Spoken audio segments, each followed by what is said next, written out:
नमस्कार दोस्तों, मेरा नाम ज्ञानेश्वर है और आपने देखना शुरू किया है लाइव सिटीज का विशेष कार्यक्रम सुबह की चाय। देखिए, आज तारीख है 22 अप्रैल 2024।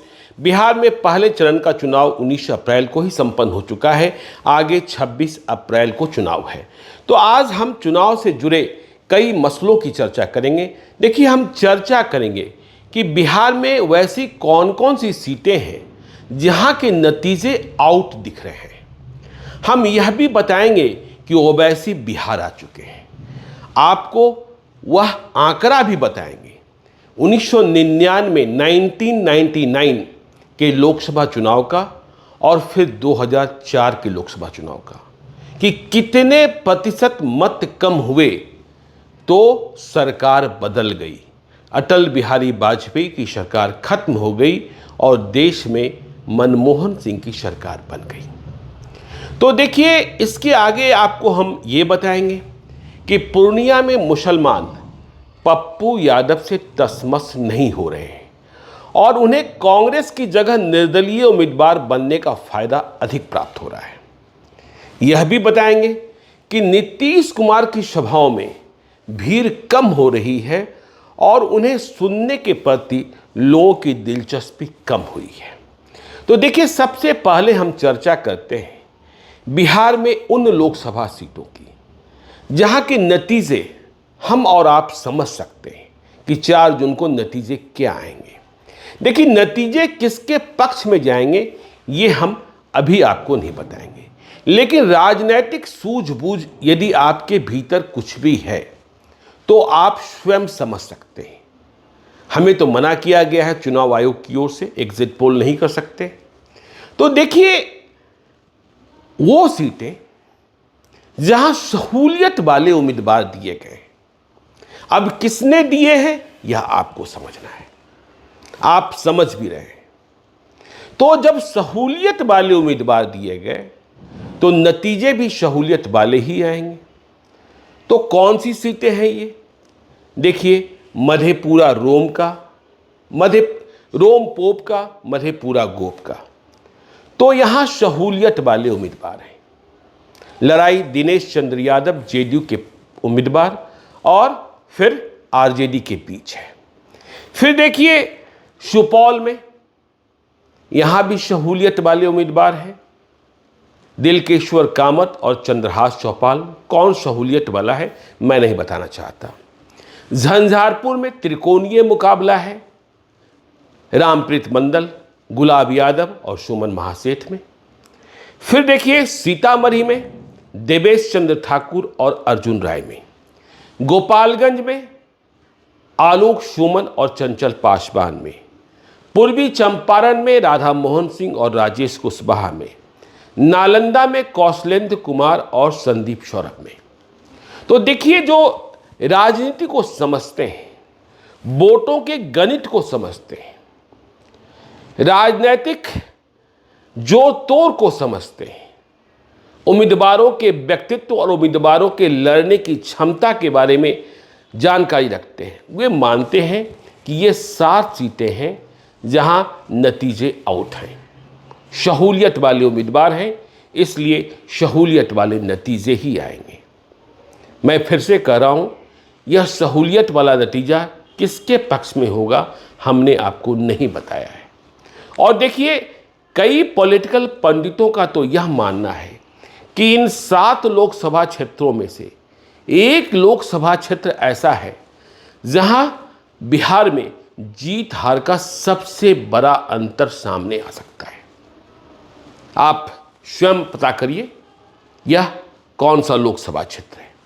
तो देखिए, यह तो हमने उन लोकसभा क्षेत्रों के बारे में बात की जहां के नतीजे आउट हैं। अब देखिए, ओवैसी AIMIM के सर्वेसर्वा वे बिहार आ चुके हैं। कल ही आए 21 अप्रैल को और उन्होंने किशनगंज में डेरा जमा दिया है। किशनगंज में 26 अप्रैल को मतदान है।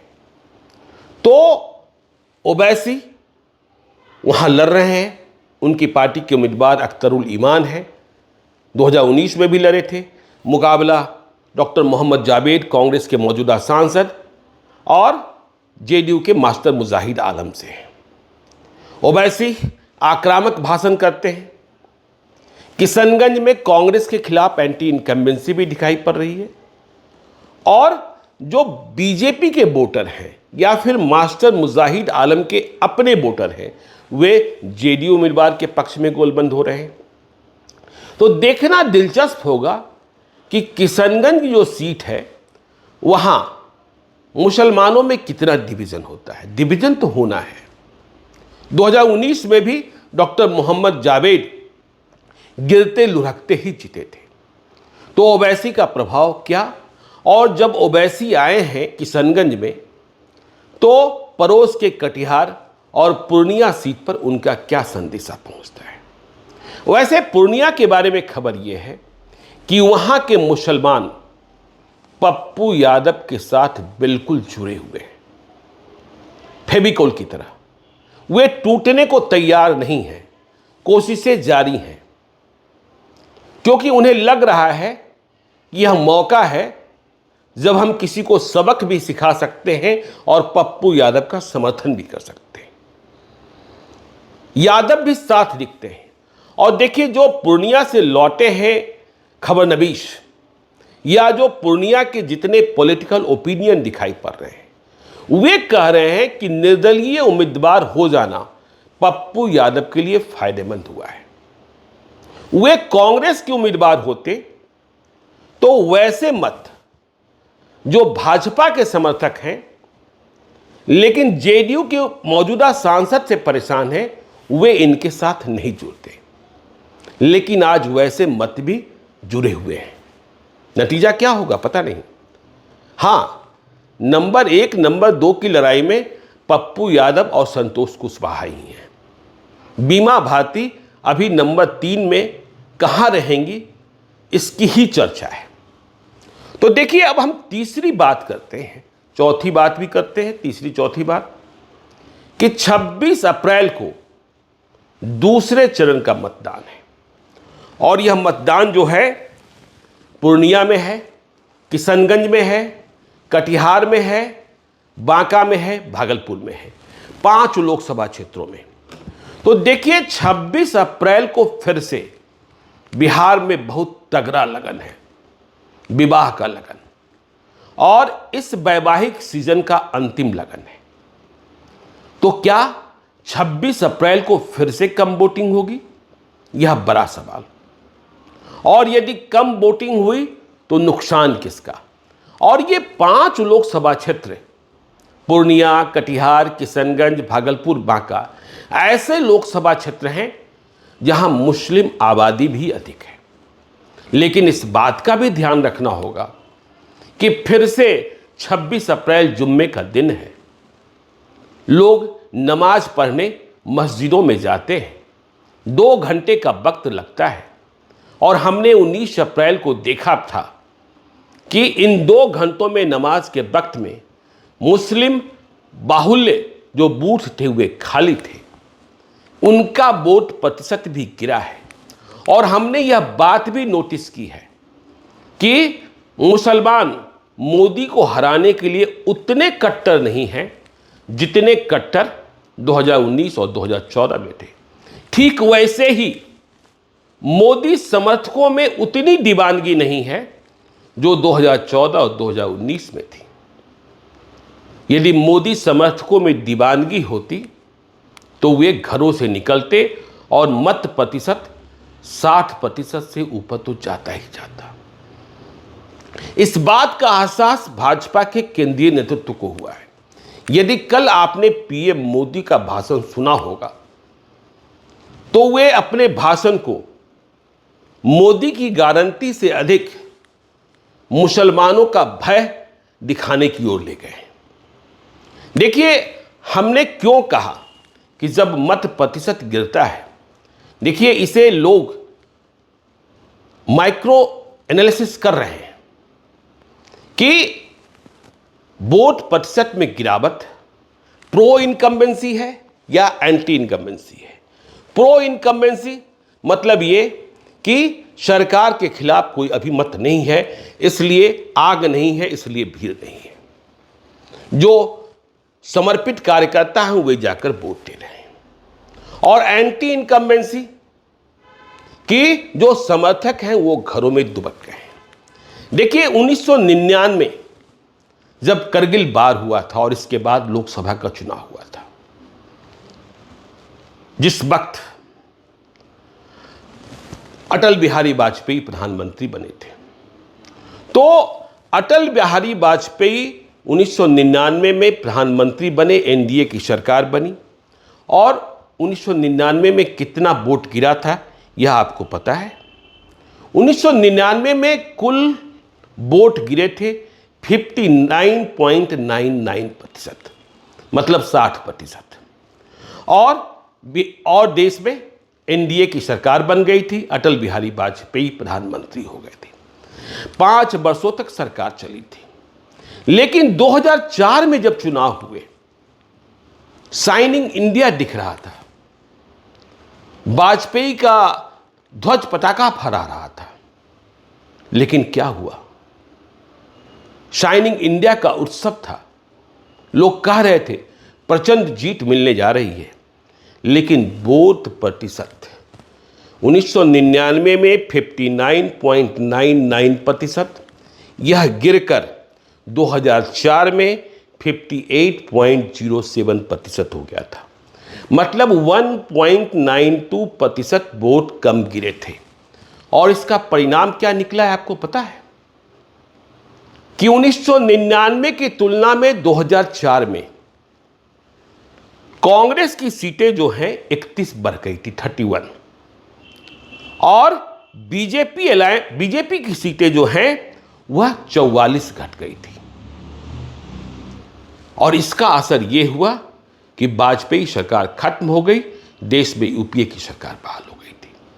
तो अभी तो बिहार में हमने देखा 5% कम मत हुए, यूपी में भी कम हुए, दूसरे प्रदेशों में भी मत कम होने की शिकायतें आ रही हैं।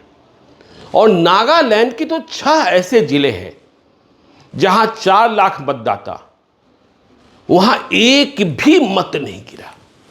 सोच लीजिए, एक भी वोट नहीं गिरा है। जो वहां के विधायक थे, जो वहां के मंत्री थे, भाजपा समर्थित सरकार है, वे भी मत गिराने अपने मतदान केंद्रों पर जा नहीं पाए। तो ये माहौल है।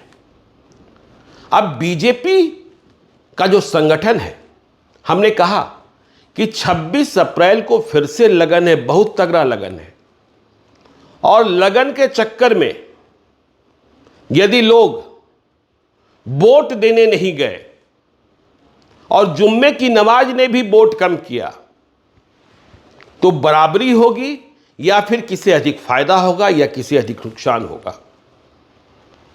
देखिए, जुम्मे की नमाज वाले तो नमाज के बाद जाकर वोट दे सकते हैं, लेकिन बारात और शादी